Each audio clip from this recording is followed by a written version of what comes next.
Bismillahirrahmanirrahim. Assalamualaikum warahmatullahi wabarakatuh.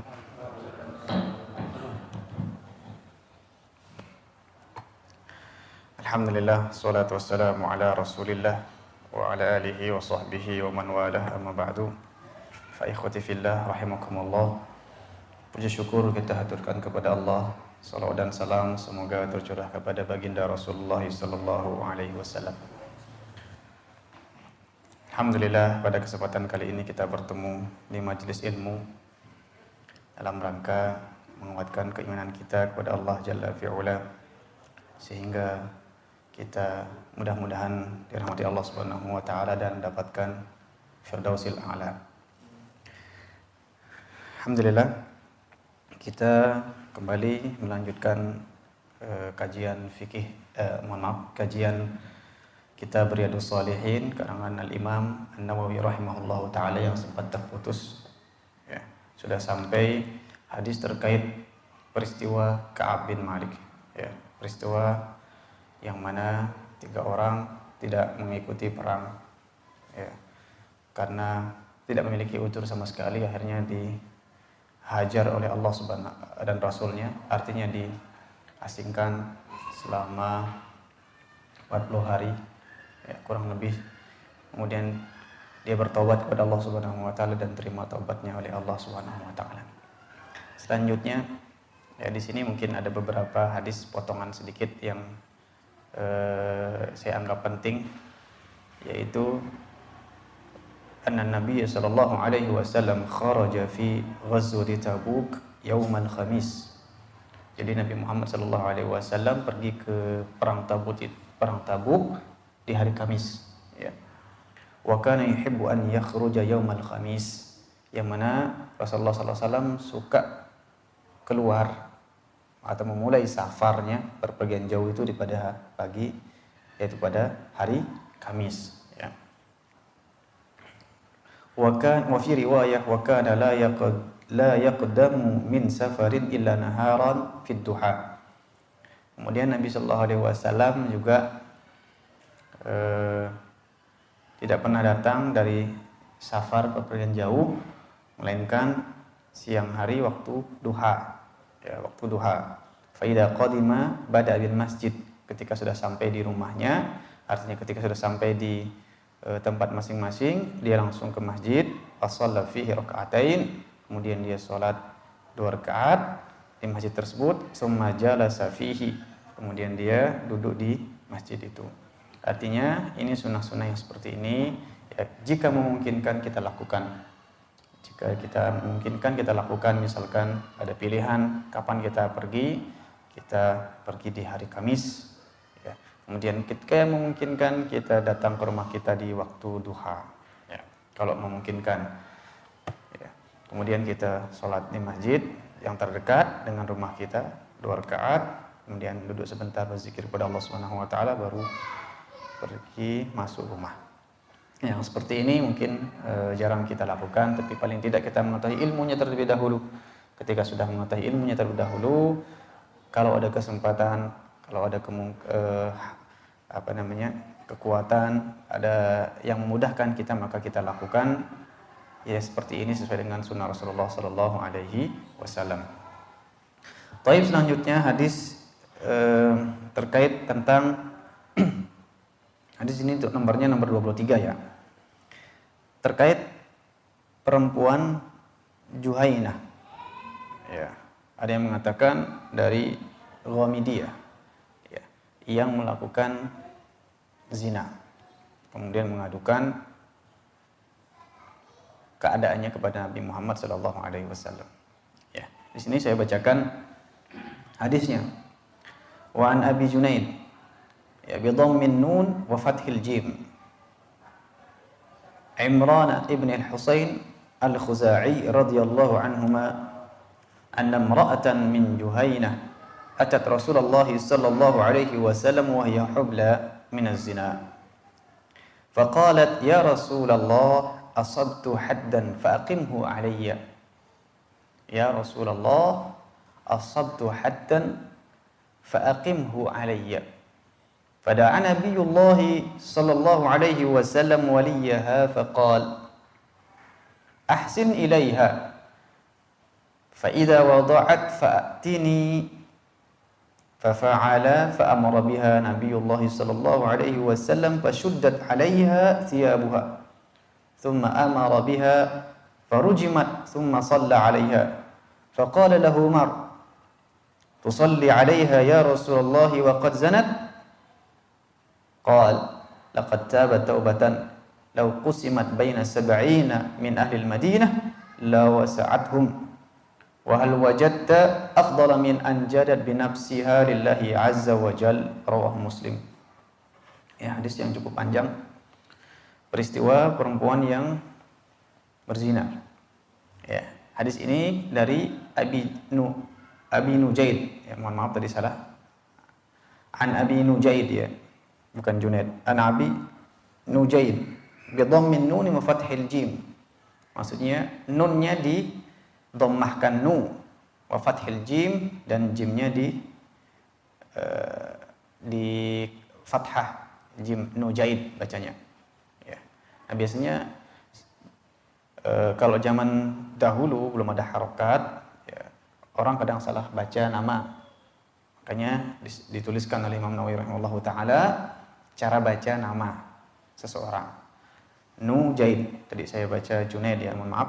Nujaid Imran ibn al-Husain al-Khuzai ya, radhiyallahu anhuma, bahwasanya ya, imra'atan min Juhainah atat Rasulullah sallallahu alaihi wasallam. Ada perempuan dari suku atau kabilah Juhainah. Ada yang mengatakan Ghamidiyah. Ghamidiyah itu batn min Juhainah, sama-sama tempat di Juhainah juga. Nah, hadis ini ya, ceritakan perempuan dari Juhainah datang kepada Rasulullah sallallahu alaihi wasallam dalam keadaan hamil karena sebab zina. Ya. Kemudian dia berkata kepada Rasulullah sallallahu alaihi wasallam, "Ya Rasulullah, sabtu haddan fa aqimhu alayya." Ya Rasulullah, aku telah melakukan dosa yang mewajibkan, yang mengharuskan kepadaku hukum had, hudud maksudnya. Maka lakukanlah had tersebut kepadaku, Rasulullah sallallahu alaihi wasallam. Kemudian Nabiullah sallallahu alaihi wasallam memanggil walinya. Ya, fada'an Nabiullah sallallahu alaihi wasallam waliyaha. Jadi wali perempuan tersebut dipanggil. Ya, walinya bisa bapaknya, bisa saudaranya, bisa kakeknya, yang penting ada walinya. Sini disebutkan, akan tapi disebutkan walinya. Faqala, kemudian Nabi sallallahu alaihi wasallam mengatakan kepada walinya, ahsin ilaiha. Tolong perhatikan perempuan ini. Ya. Ahsin ilaiha, perhatikan baik-baik. Ya, jaga baik-baik perempuan ini. Karena di sini disebutkan oleh ulama, kenapa Rasulullah sallallahu alaihi wasallam meminta walinya untuk melakukan atau menjaga perempuan ini. Ya. Karena orang yang melakukan dosa besar kemudian dia tersebar aibnya, pasti memiliki fisikis yang kurang baik, ya kan? Stres, kemudian gundah gulana dan yang lainnya. Bahkan tidak sedikit di antara orang yang melakukan kesalahan kemudian aibnya tersebar, maka dia bunuh diri. Bisa melakukan hal-hal yang tidak diinginkan, tindakan-tindakan yang tidak diinginkan oleh atau diizinkan oleh syariat Islam.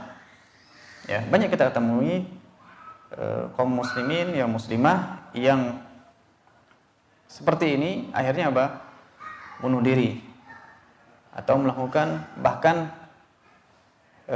sudah terlanjur akhirnya A'udzubillah min dzalik, menjual diri.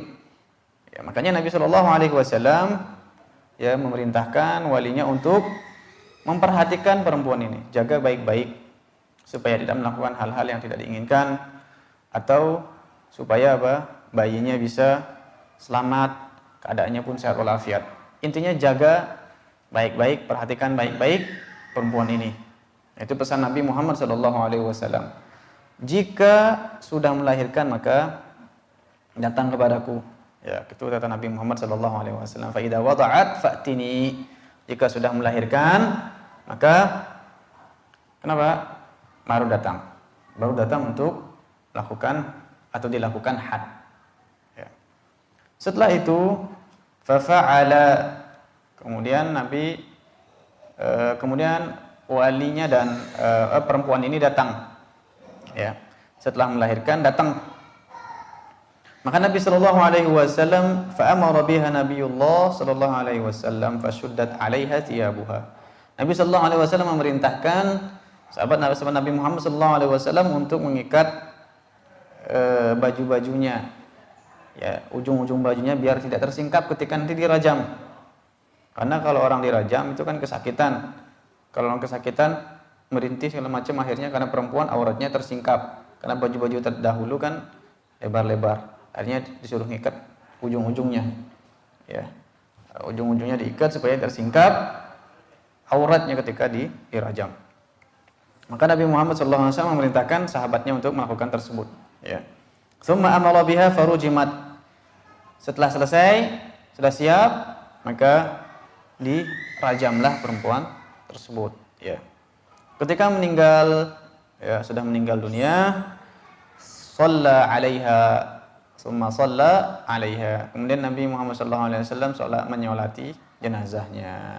Nah, Umar bin Khattab melihat hal ini bertanya. Ya, di sini disebutkan oleh ulama, bertanya bukan berarti mengingkari, enggak, tapi bertanya hikmahnya kok disolati.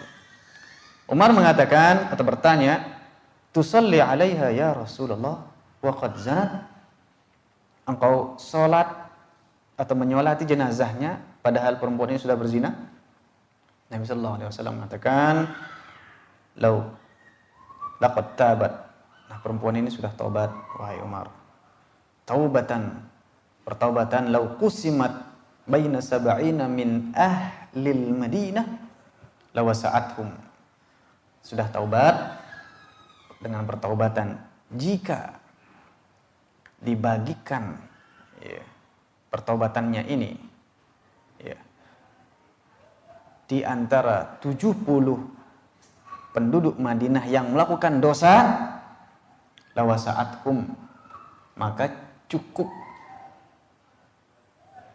Jadi 70 orang misalkan di Madinah, kata Nabi Muhammad SAW, ada yang melakukan dosa. Ya.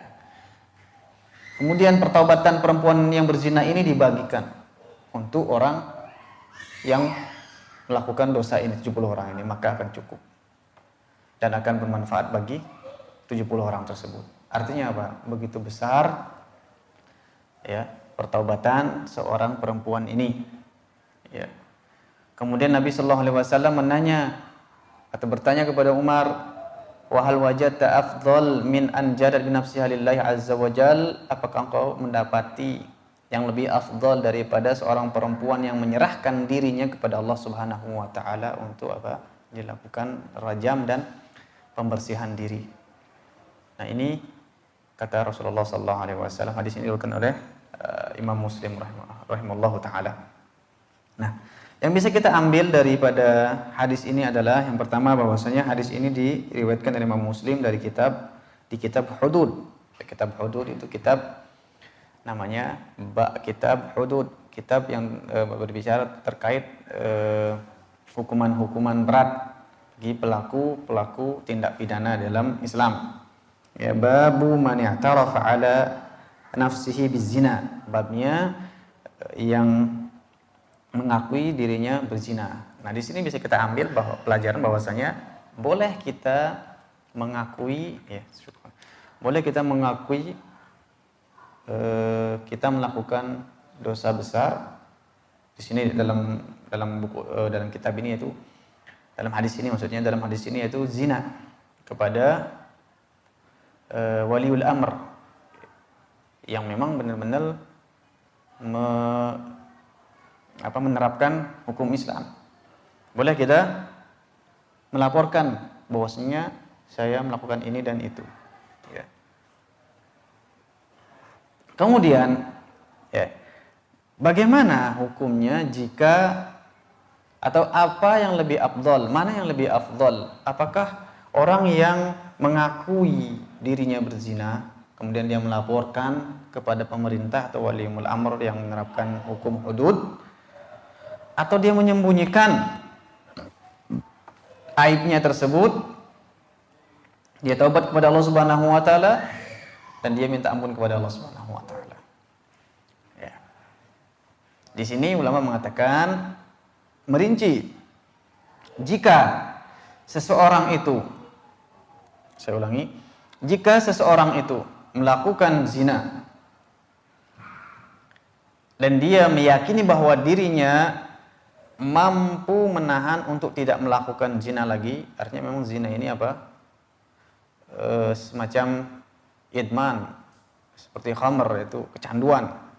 Kalau dia merasa dirinya mampu untuk tidak melakukan itu, maka dia taubat dengan taubatan nasuha dan dia tutup aibnya selama tidak ada orang yang tahu. Dia tutup aibnya dan dia bertobat kepada Allah Subhanahu wa taala, mengganti dosa-dosa dengan kebaikan. Semoga Allah Subhanahu wa taala mengampuni dosa-dosanya di akhirat. Kalau dia yakin maksudnya dia tidak akan melakukan zina lagi. Jadi dia lebih afdal baiknya dia menutup aibnya. Biarlah Allah saja yang tahu dan dirinya. Tapi yang kedua, jika dia meyakini bahwasanya memang sudah kecanduan, dia tidak mampu menahan kecanduan tersebut, yang lebih afdal adalah dia melaporkannya kepada waliul amr, dia minta pertobatan dan kepada Allah Subhanahu wa taala agar dibersihkan dosa-dosanya dari zina, dan semoga dia mendapatkan ampunan dari Allah Subhanahu wa taala.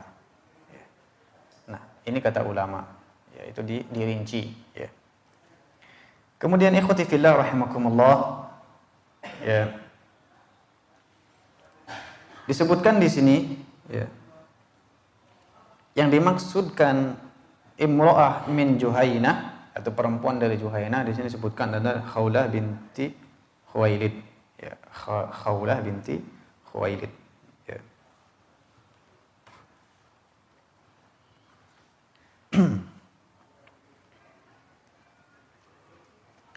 Ikhwati fillah rahimakumullah, ya, disebutkan di sini bahwasanya hubla minaz zina faqalat ya Rasulullah asabtu haddan faqimhu alayya. Maksud dari asabtu haddan faqimhu alayya adalah saya melakukan dosa besar yang mewajibkan hukum hudud diterapkan kepadaku. Itu maksudnya di situ, di sini. Ikhwati fillah rahimakumullah, kemudian kita bisa ambil pelajaran di sini, hukum rajam itu dilakukan, ya, atau dikenakan bagi perempuan kalau dia hamil sampai dia melahirkan, sampai anaknya itu cukup cukup ASI, entah dari dia atau dari orang lain, ya.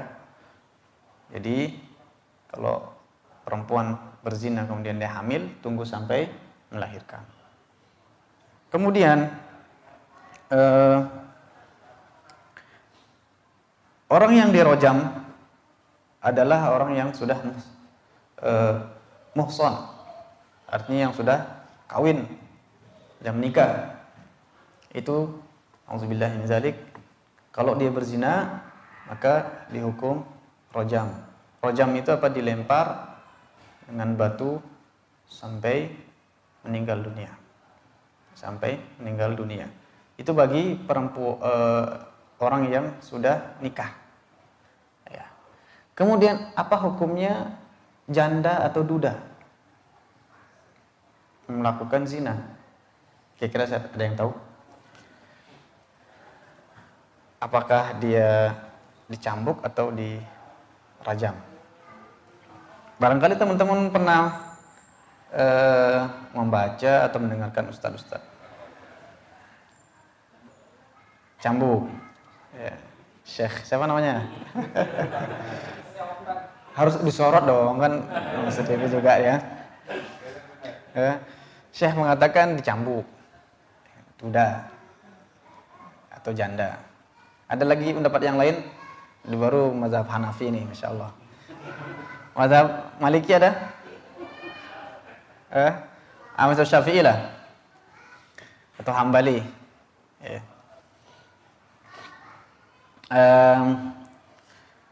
Ulama mengatakan janda atau duda jika melakukan zina, dilihat dia jandanya itu sudah pernah merasakan madu belum? Sudah pernah merasakan madu belum? Kalau sudah pernah, dianggap muhsan, artinya dirajam. Sudah dukhul, maksudnya dukhul itu artinya sudah melakukan hubungan intim. Ya. Kalau menikahnya belum melakukan hubungan intim, maka dianggap apa? Masih bikir, perjaka. Ya, masih perjaka. Karena ada kan, baru nikah belum apa-apa, qadarullah kecelakaan, ya kan, tabrakan atau bahkan apa, cerai dan lain sebagainya. Ya. Nah, kalau dia berzina, maka dicambuk berapa? Cambukannya berapa? 100 kali. Ya. Nah, itu teman-teman yang dirahmati Allah Subhanahu wa taala.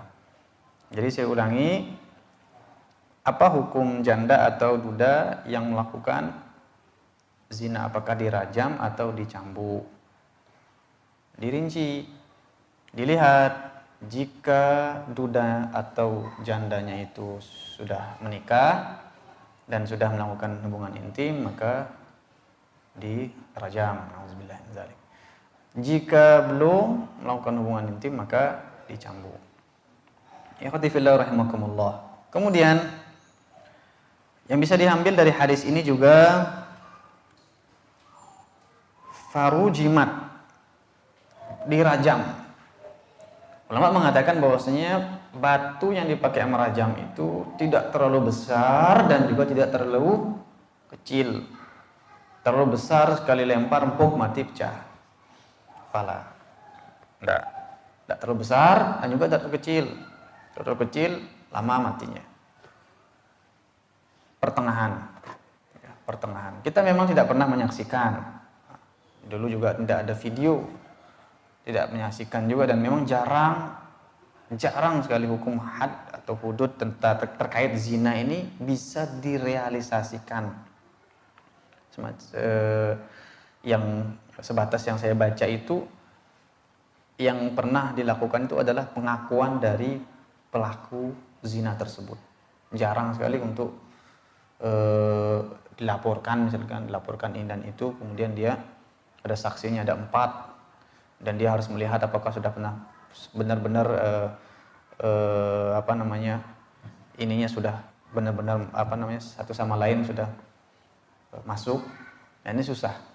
Maka sepanjang yang saya baca dan sebatas dari ini, dari hadis-hadis itu ada pengakuan dari pelaku zina. Makanya susah sekali untuk membuktikannya. Ya. Namun ulama mengatakan batu yang dipakai jangan terlalu besar dan jangan terlalu kecil, tengah-tengah saja. Ya. Juga di sini kenapa sih dirajam? Ya. Ulama mengatakan di antara hikmahnya itu adalah ketika dia melakukan zina, dia sudah mendapatkan kenikmatan, meskipun sementara ya. Semua anggota badannya itu mendapatkan kenikmatan. Kenapa sih nggak dipotong leher, ditebas? Ya kan? Kenapa nggak digantung? Kenapa nggak potong kalau sekarang mau tembak atau ya, ditombak. Tapi kenapa kok harus rajam? Ulama mengatakan di antara hikmahnya adalah untuk merasakan ya sakit di seluruh tubuhnya. Ya, seluruh tubuhnya, sebagaimana dia merasakan nikmat di seluruh tubuhnya. Yang bagi sudah menikah, alhamdulillah ya, semuanya sudah menikah insyaallah. Ya kan, bagaimana kita merasakan nikmat dunia, ya kan? Seperti itulah ketika dirajam juga ingin seluruh tubuhnya itu merasakan sakit ketika dirajam. Itu antara hikmahnya. Kenapa enggak dipotong leher atau digantung? kan cepat mati, meninggal. Nah, itu ulama mengatakan seperti itu. Ikhwati fillah rahimakumullah. Kemudian ada beberapa hal juga yang perlu kita perhatikan. Summa shalla 'alaiha. Ya, summa shalla 'alaiha. Kemudian Nabi sallallahu alaihi wasallam salat atau menyolati jenazahnya. Nah, ini kita bisa ambil pelajaran dan hukum fikihnya dan hukum akidahnya juga, bahwasanya pelaku dosa besar itu masih dalam koridor Islam. Dan ini adalah akidah Ahlussunnah wal Jamaah. Pelaku dosa besar masih dalam koridor Islam, masih dianggap Islam. Nabi sallallahu alaihi wasallam menyolatinya, ya kan? Nabi sallallahu alaihi wasallam menyolatinya. Ya, dia kan pelaku dosa besar, tapi disolati oleh Rasulullah sallallahu alaihi wasallam. Dan ini tegaskan juga dengan pertanyaan Umar, atau dengan pertanyaan Umar kemudian dijawab oleh Rasulullah sallallahu alaihi wasallam. Jadi di antara akidah Ahlussunnah wal Jamaah, pelaku dosa besar itu masih Islam, baik mencuri, kemudian membunuh, kemudian apa lagi? Berzina dan dosa-dosa besar yang lainnya. Ya. Ikhwati fillah rahimakumullah. Ini terkait akidah Ahlussunnah wal Jamaah kepada pelaku dosa besar, yaitu mukmin naqisul iman, beriman tapi imannya berkurang. Ya, imannya berkurang. Nabi sallallahu alaihi wasallam salat menyolatinya. Nah, ini juga menegaskan bahwasanya jika seseorang itu sudah dihukum rajam dan dia bertobat, maka insyaallah taala ya di akhirat tidak dihisab dosa zinanya tadi. Ya, kalau tidak dihukum had di dunia ini, maka itu kembali kepada Allah Subhanahu wa taala. Nauzubillahi min dzalik ya. Ada kaum muslimin melakukan zina, kemudian dia tutupi aibnya, kemudian dia tobat kepada Allah Subhanahu wa taala. Insya'a azabahu wa insya'a ghafara lahu. Jika Allah berkehendak maka diazab, jika Allah berkehendak maka diampuni. Kita kembalikan kepada Allah Subhanahu wa taala. Jika di dunia ini tidak dilakukan hukum hudud, ya. Tidak dilakukan hukum hudud. Nah. Kemudian ikhwati fillah rahimakumullah, ini juga dalam hadis ini kita bisa ambil pelajaran bahwasanya kita harus bertaubat. Sebesar apapun dosa kita, kita bertobat kepada Allah Subhanahu wa taala. Ya, sebesar apapun dosa kita harus bertobat kepada Allah Subhanahu wa taala, sebagaimana perempuan ini bertobat kepada Allah Subhanahu wa taala dengan pertobatan yang benar-benar taubat, yang jujur kepada Allah Subhanahu wa taala. Ya. Kemudian ikhwati fillah rahimakumullah, dalam hadis ini juga kita bisa ambil pelajaran bahwasanya jangan meremehkan, jangan mencela orang yang sudah bertobat. Jangan meremehkan atau mencela orang yang melakukan pertobatan. Ya, dan juga jangan kita meremehkannya. Karena barangkali orang yang melakukan dosa besar kemudian dia bertobat kepada Allah Subhanahu wa taala, maka apa? Dia lebih baik daripada kita. Lebih baik daripada kita. Ini kita ambil dari hikmahnya dari hadis ini. Jadi dari perkataan Nabi Muhammad sallallahu alaihi wasallam, ya, wa hal wajadta afdala min anjadat bi nafsiha lillahi azza wa jalla. Apakah engkau mendapati orang yang lebih afdal daripada perempuan ini yang menyerahkan dirinya kepada Allah Subhanahu wa taala? Ya, itu teman-teman, ya, bolehlah kita memiliki masa kelam, masa yang kurang baik, tapi kita taubat kepada Allah Subhanahu wa taala dengan sebaik-baik pertobatan. Ya, siapapun diri kita taubat kepada Allah Subhanahu wa taala. Dan kita orang yang alhamdulillah diberikan kemudahan untuk pergi ke masjid, sholat, puasa, haji, umroh, kemudian melakukan kebaikan, jangan sampai sekali-sekali memandang remeh orang yang melakukan dosa, kemudian dia bertobat kepada Allah Subhanahu wa taala. Ya, barangkali dia lebih baik daripada diri kita. Ikhwati fillah rahimakumullah. Eh, sampai istirahat jam berapa? Jam 8. Ya. Boleh saya minta sesuatu? Terlalu dingin AC-nya.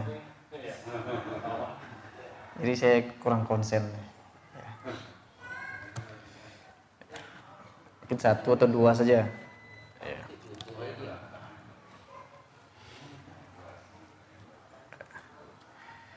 Ikhwati fillah rahimakumullah. Kemudian kita lanjutkan hadis yang berikutnya. Nah, ini hadis juga yang sebelumnya mungkin ada yang bertanya terkait hadis ini. Ada pertanyaan terkait hadis Juhainah.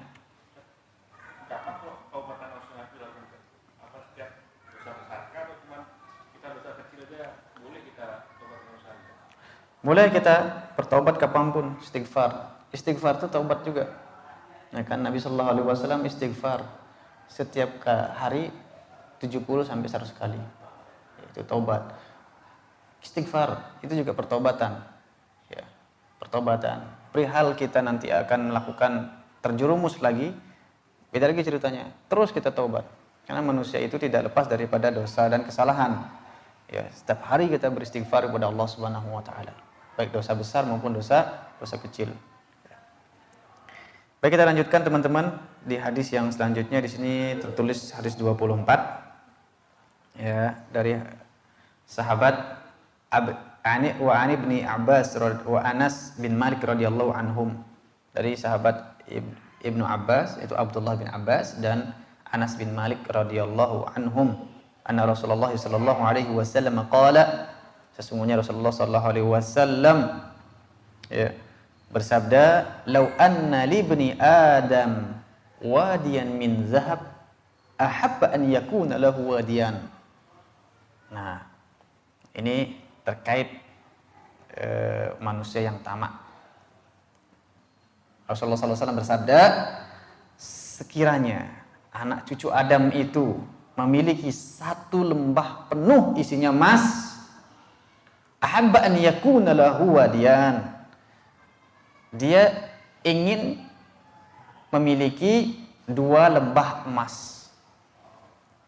Dalam hadis lain, di riwayat yang lain dikatakan, lau kana libni Adam wadiyan min mal la batagha salisan. Jika andai saja sekiranya anak Adam atau cucu anak Adam itu memiliki 2 lembah harta penuh isinya, maka dia minta lagi yang ketiga. Jadi kalau sudah punya 1 emas, 1 lembah emas, minta 2. Sudah punya 2, minta 3, dan seterusnya dan seterusnya. Makanya Nabi Shallallahu Alaihi Wasallam mengatakan, walan yamla'a fahu illa turab wa yatubullahu ala man tab, muttafaqun alaih. Tidaklah ya sekali-kali mulutnya anak Adam itu penuh kecuali dengan tanah. Maksudnya apa? Jadi sampai mati pun dia akan menginginkan harta itu karena saking tamaknya. Kecuali dia mati, kemudian mulutnya itu ditutup dengan tanah kuburannya sendiri. Sampai situ maka dia mengetahui bahwasanya sampai segini inilah ujungnya dari ketamakan. Makanya di sini disebutkan bahwasanya ulama mengatakan tercela seseorang yang sangat tamak terhadap harta dunia. Ya. Dan ini kebanyakan manusia. Allah Subhanahu wa taala berfirman, "Wa tuhibbunal mala hubban jamma." Kalian itu sangat mencintai harta. Nah, kebanyakan di antara manusia seperti ini. Ini tercela. Ya. Dan ini tercela. Makanya ikhwati fillah rahimakumullah, kita harus kembali kepada apa yang diperintahkan Allah dan apa yang diperintahkan Rasulullah sallallahu alaihi wasallam. Kita kembali belajar, kembali kita membolak-balikan hati kita dengan yaitu tadi kajian-kajian, dengan ilmu-ilmu, sehingga kita sadar bahwasanya bukan harta itu yang kita kejar atau kita kumpulkan terus. Kita sudah tahu bahwasanya Allah Subhanahu wa taala berfirman, "Nahnu qasamna bainahum ma'isyatahum fil hayatid dunya." Kamilah yang membagikan di antara kalian ma'isyah, ya, rizki kalian di kehidupan dunia. Ya. Boleh kita melakukan atau mencari harta, ya, untuk kebaikan dunia dan akhirat kita. Yang di sini yang dicela adalah orang yang tamak terhadap dunia dan dia lalai terhadap ibadah, lalai terhadap Allah dan Rasulnya. Lalai. Ini yang dicela. Adapun orang yang mencari harta, kemudian dia ibadah kepada Allah Subhanahu wa taala, kemudian dia menafkahkannya ke jalan yang benar, dia tidak lalai terhadap dunianya dengan hartanya, maka tidak masalah. Ya, banyak di antara kaum muslimin yang kaya, di antara sahabat Nabi Muhammad SAW yang kaya juga, tapi kaya hartanya itu membawa dia ke surga, membawa dia ke surganya Allah Subhanahu wa taala, dapatkan ridho dari Allah Subhanahu wa taala. Nah, yang tercela adalah orang yang sampai mati pun dia tidak puas dan dia tidak ingat dengan agama, dia tidak ingat kepada Allah Subhanahu wa taala. Makanya di akhir hadis ini Rasulullah SAW mengatakan, wa yatubullahu ala man tab. Jika ada di antara kita yang berpikiran seperti itu, yang terkena virus ini, yang terkena iming-iming ini, ya, taubat. Karena Allah Subhanahu wa taala mengampuni orang yang bertaubat. Karena Allah Subhanahu wa taala mengampuni orang yang bertaubat. Makanya di akhir disebutkan wa yatubullahu ala man tab. Dan Allah Subhanahu wa taala mengampuni atau menerima taubatnya orang yang bertaubat. Karena tidak dipungkiri harta itu sangat manis. Halun khadirun, kata Rasulullah sallallahu alaihi wasallam, hijau, manis. Ya kan? Ya semua pasti kita akan, kalau diberikan harta, diberikan uang, diberikan emas, diberikan tanah, materi, pasti kita senang. Ya. Yang tercela adalah harta tersebut melalaikan kita dari Allah Subhanahu wa taala.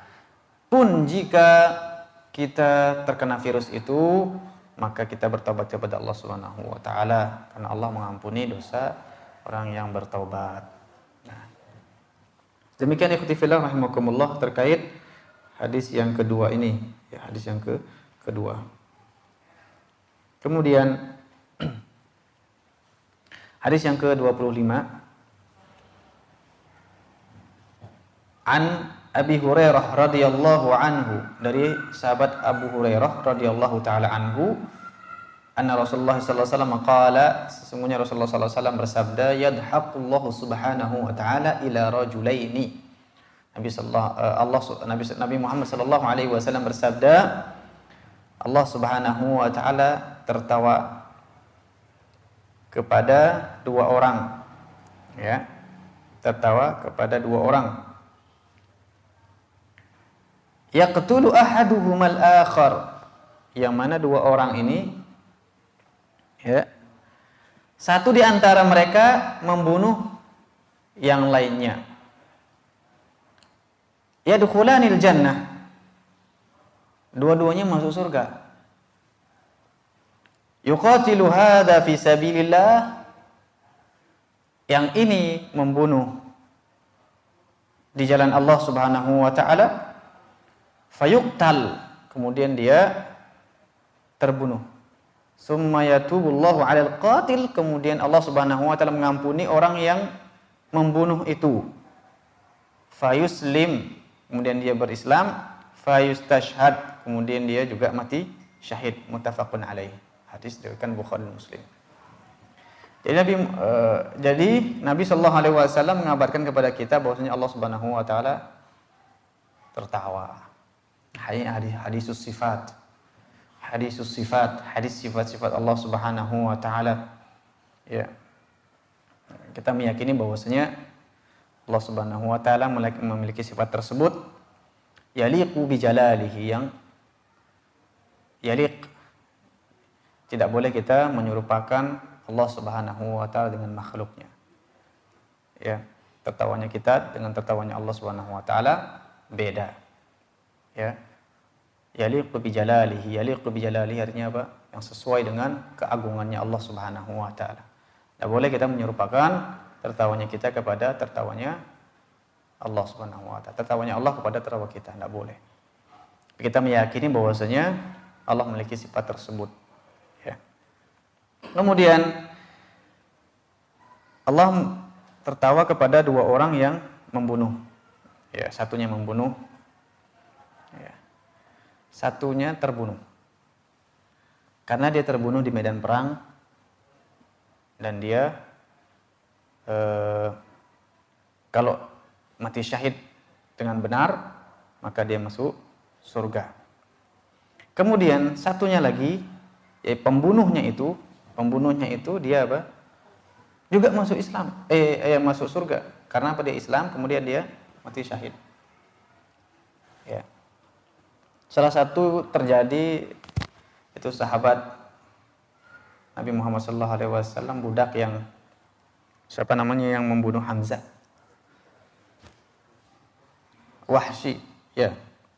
Wahsy dia belum masuk Islam. Membunuh orang yang terbaik. Ya kan? Membunuh orang yang terbaik. Kemudian Nabi SAW menyuruhnya untuk tidak memperlihatkan wajahnya ketika dia sudah masuk Islam. Ya. Kalau boleh, Wahsy, kau tidak memperlihatkan wajahmu di depanku. Akhirnya dia pergi dan dia kembali di zamannya Khalifah Abu Bakar Siddiq radhiyallahu taala anhu. Dia mendengar ada pemberontakan Musailamah al-Kadzdzab, dia datang, kemudian dia ikut berperang dan dia membunuh Musailamah al-Kadzdzab. Dia membunuh orang yang terbaik, ya, dan membunuh orang yang terburuk. Dia mengatakan, semoga ini menjadi tebusan dosa-dosaku ketika aku membunuh orang yang terbaik dalam Islam, itu Hamzah. Nah, ikhwati fillah rahimakumullah. Jadi di sini kita bisa ambil pelajaran bahwasanya membunuh itu dosa besar. Membunuh itu dosa besar. Ya. Dan bisa diampuni oleh Allah Subhanahu wa taala. Meskipun demikian dia masih dalam Islam. Tapi dalam hadis ini kalau kita lihat, orang yang membunuh itu belum masuk Islam. Membunuh seorang yang terbunuh di jalan Allah Subhanahu wa taala belum masuk Islam. Kemudian dia masuk Islam dan dia ikut berperang, akhirnya dia mati syahid. Dua-duanya masuk surga. Nah, maksudnya di sini adalah ikhti fillah, membunuh itu adalah dosa besar. Membunuh itu adalah dosa besar dan tidak boleh kita sembarangan membunuh. Ya. Panjang persyaratannya, banyak persyaratannya. Jadi seseorang muslim itu jika melakukan pembunuhan maka dia dikisos. Kalau diterapkan hukum kisos, ya kan? Kemudian ada juga kalau dia membunuh kemudian tidak ada hukum kisos, maka bagaimana? Dia simpan saja. Dia simpan aibnya tersebut, dia taubatan nasuha, kemudian dia ganti dengan amalan-amalan yang baik. Mudah-mudahan Allah Subhanahu wa taala mengampuninya di akhirat kelak. Seperti itu ikhwati fillah rahimakumullah. Dari hadis ini kita bisa ambil pelajaran juga bahwasanya begitu besar Islam ini. Karena apa? Al-Islamu yajubbu ma sabaq atau yahdimu ma sabaq, menghancurkan dosa-dosa yang telah kita lakukan sebelum kita masuk Islam. Di orang ini dia membunuh sebelum masuk Islam. Sedangkan pembunuhan kan dosa besar. Ketika dia masuk Islam, ya hancur semua dosa-dosa atau lenyap semua dosa-dosanya itu. Nah, al-Islam yajubbu ma sabaq. Begitu besar, begitu agung agama Islam ini sehingga bisa menghilangkan semua atau membersihkan dosa-dosa kita yang kita lakukan sebelum masuk Islam. Kemudian di sini besarnya al-jihad fisabilillah. Al-jihad fisabilillah, berperang jalan Allah Subhanahu wa taala, begitu besar pahalanya sehingga bisa kita dimasukkan surga oleh Allah Subhanahu wa taala. Ikhwati fillah rahimakumullah.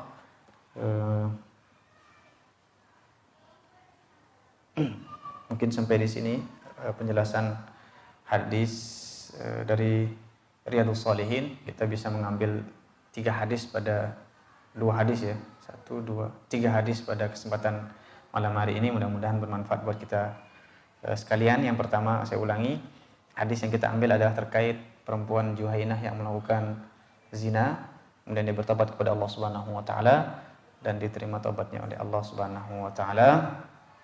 Selanjutnya adalah hadis terkait orang yang tamak terhadap harta dunia, dikasihkan 1 lembah emas minta 2, dikasihkan 2 minta 3 dan seterusnya.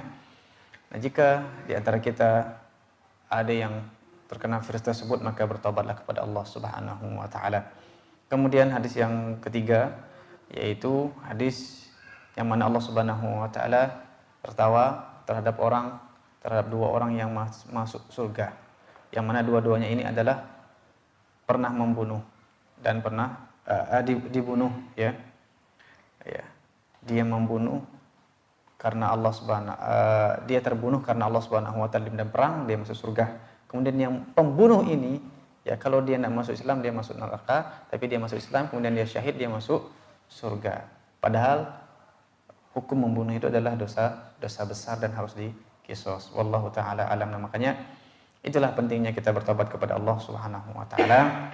Semoga Allah Subhanahu wa taala mengampuni dosa-dosa kita dan menerima pertobatan kita. Amin ya rabbal alamin.